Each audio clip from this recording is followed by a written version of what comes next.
एक बूढ़ी माँ और लाचार बाप को बिलखता छोड़कर एक ऋषि तपस्या करने के लिए वन में चले गए।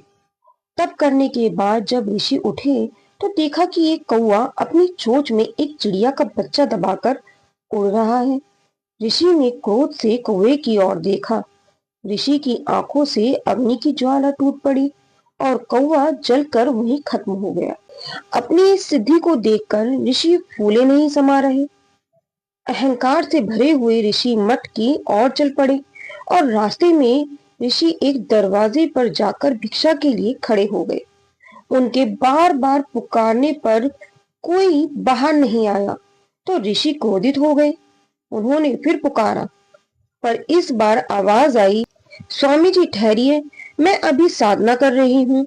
जब साधना पूरी हो जाएगी तब मैं आपको भिक्षा दूंगी।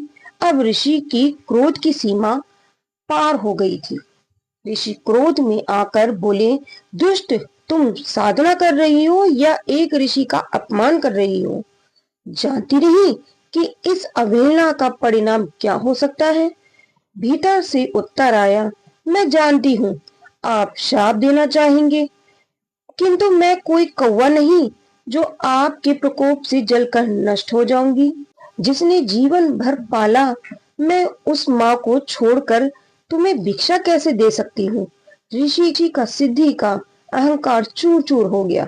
कुछ देर बाद वो महिला बाहर आई तो ऋषि ने आश्चर्यपूर्वक महिला से पूछा, अब कौन सी साधना करती है जिससे तुम मेरे बारे में सब कुछ जानती हो?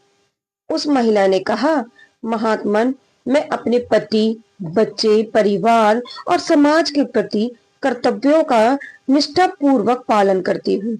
यही मेरी सिद्धि है। देखा ऋषि को कितना अच्छा जवाब दिया।